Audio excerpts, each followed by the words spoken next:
हम आर्य हैं। आर्य शब्द का एक अर्थ है ईश्वर का पुत्र। क्या अर्थ है? ईश्वर का पुत्र। तो हम ईश्वर के पुत्र वास्तव में हैं या नहीं? ईश्वर हमारा पिता है, ये हमारा संबंध है ईश्वर के साथ। ईश्वर हमारा पिता है और हम सब उसकी संतान हैं। हम अपने स्वयं के पुत्र या पुत्रियों के प्रति कुछ अपेक्षाएं रखते हैं कि हमारा पुत्र या पुत्री कैसा होना चाहिए, उन्हें कैसे विचारना चाहिए, उसकी विचारने की शैली कैसी होनी चाहिए, उसे कैसे बोलना चाहिए। तो हमारी रोक टोक चलती है कि भाई ऐसा विचारना है, ऐसा नहीं विचारना है।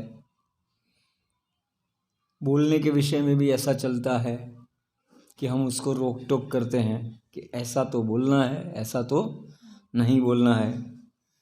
और करने के विषय में भी यही आएगा कि ऐसा करना और ऐसा नहीं करना।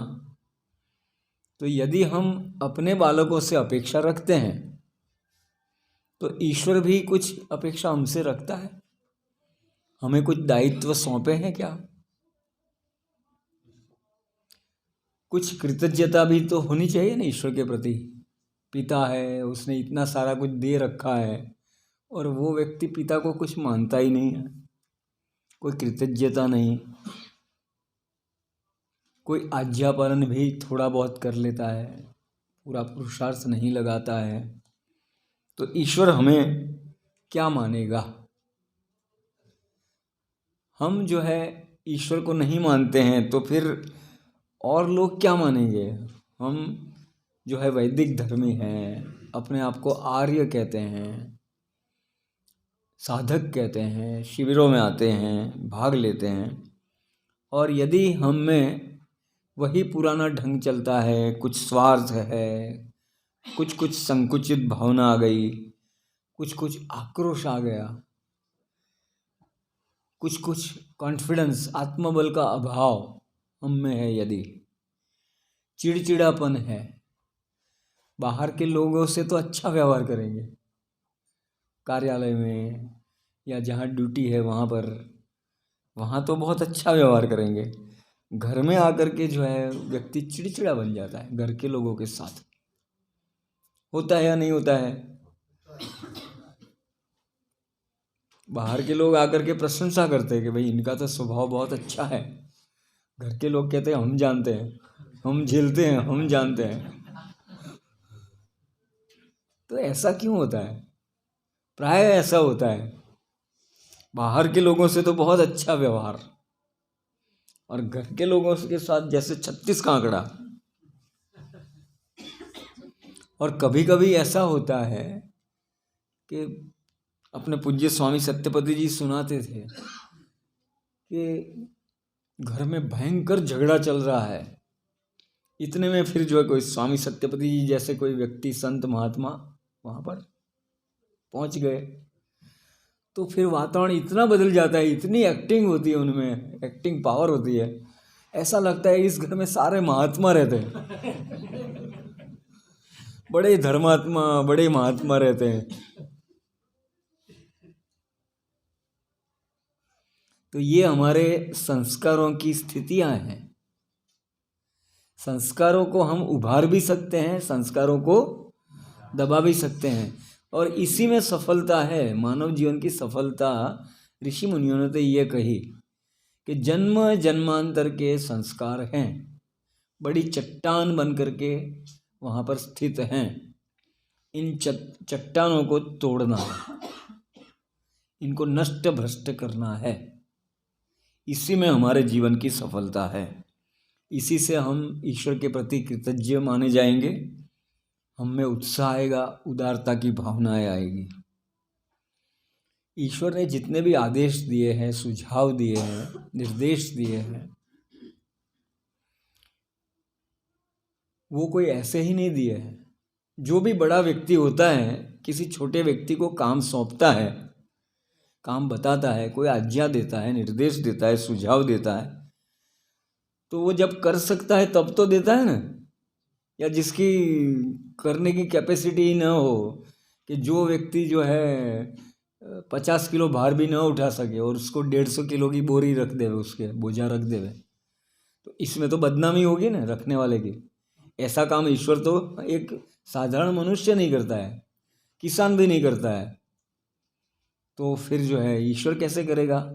तो ईश्वर ने जो भी सुझाव दिए हैं, निर्देश दिए हैं कि भाई आपके जीवन को इस प्रकार से चलाओ, आपका प्रतिदिन का व्यवहार ये होना चाहिए, प्रतिदिन 5 महायज्ञ करने चाहिए, प्रतिदिन ब्रह्म यज्ञ, इसमें संध्या भी करो, स्वाध्याय भी करो, देव यज्ञ यानी कि हवन भी करो, और वो भी कितने समय करना चाहिए, 2 समय करना चाहिए।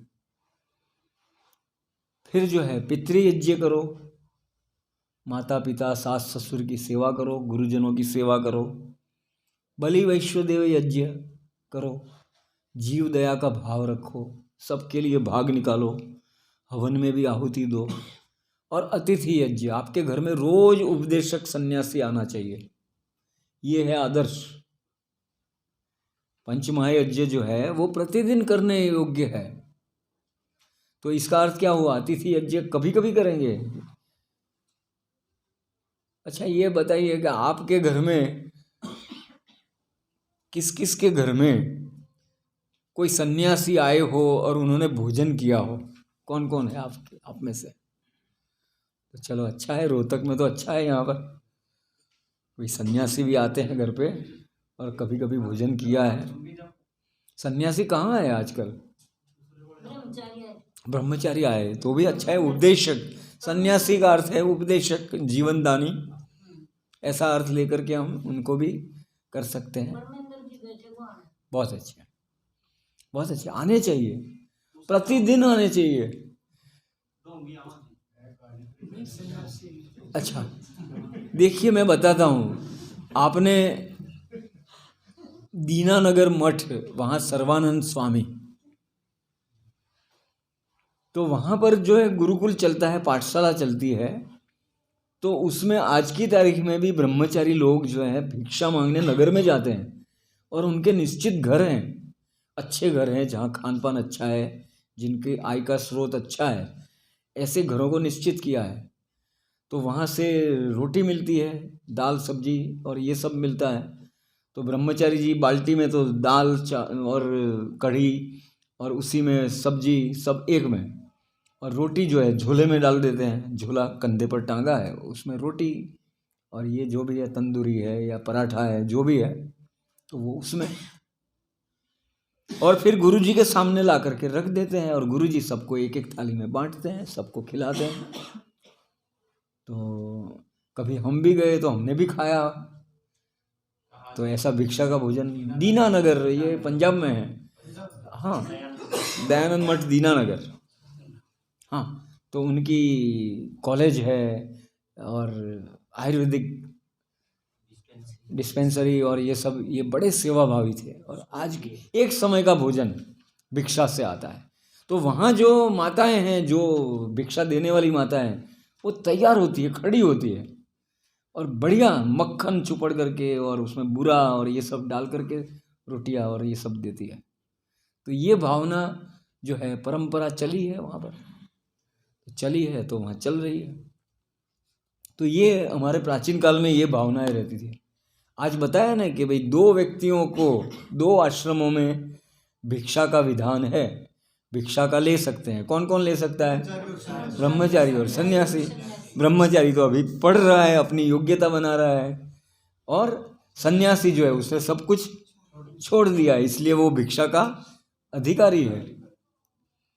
तो ये ईश्वर ने आज्ञा करी है कि आपके घर में रोज सन्यासी आवे, आपके घर में रोज उपदेशक आ, घर में रोज सफाई होनी चाहिए। आप कहीं पर मान लीजिए चले गए और 1 महीने 1.5 महीने के बाद में घर पे आए, घर बंद रखा था आपने, घर पे कोई सदस्य था ही नहीं, तो 1.5 महीना आपने घर बंद रखा, फिर क्या मिलेगा वहाँ पर, घर पर जाने पर 1.5 महीने के बाद धूल, कूड़ा और गंदगी और ये सब मिलेगा। तो सफाई करनी पड़ेगी। तो 1.5 महीने में करेंगे तो कैसी सफाई होगी, बहुत परिश्रम पड़ेगा। और रोज रोज सफाई करते तो घर अच्छा रहता है। तो साल में एक बार सन्यासी उपदेशक आएंगे तो इतनी सफाई होगी, और रोज आएंगे तो अच्छी सफाई होगी। इसलिए ऐसे ऐसे आदर्श बनाए, ईश्वर हमसे अपेक्षा रखता है। एक बात ये भी आती है कि एक व्यक्ति को कुलीन कहा जाता है। कुलीन तो जिसका कुल बड़ा है, जिसके घर में वयोवृद्ध ज्ञान वृद्ध कई लोग हैं, उसको कुलीन कहते हैं।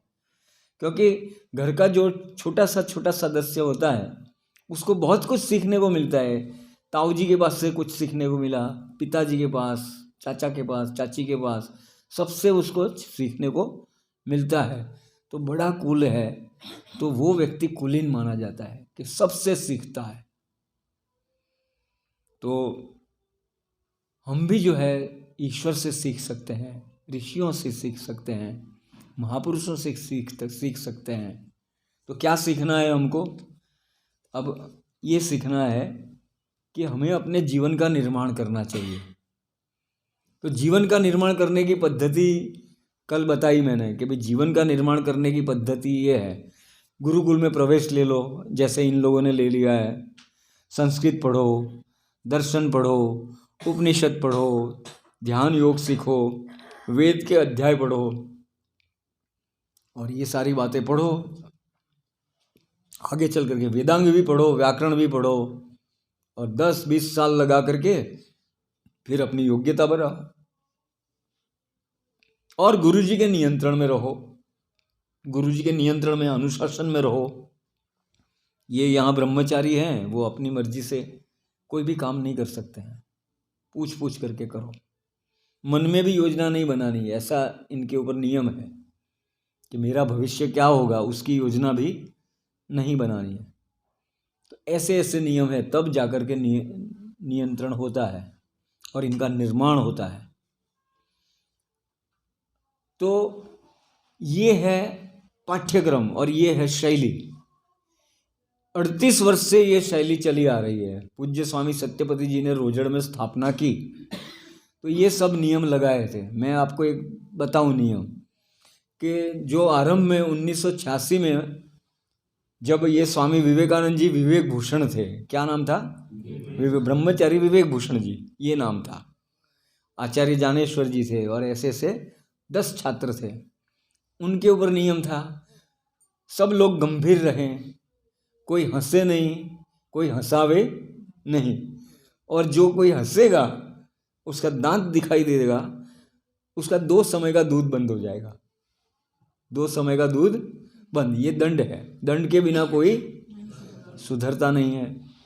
तो ऐसे नियम जब लगाए तो निर्माण हुआ। आप आज देख रहे हैं 38 साल के बाद में एक प्रखर सन्यासी के रूप में, प्रखर उपदेशक, विद्वान, शंका समाधान के एक्सपर्ट के रूप में हमारे सामने है।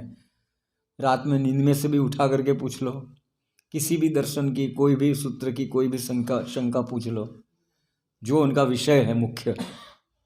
जो नहीं आता है तो उसमें कह देते हैं कि ये मेरा विषय नहीं है। आप इसमें इस विद्वान से पूछिए, आयुर्वेद के विद्वान से पूछिए, कर्मकांड के विद्वान से पूछिए, तो वो बता देते हैं। तो एक शैली ये है।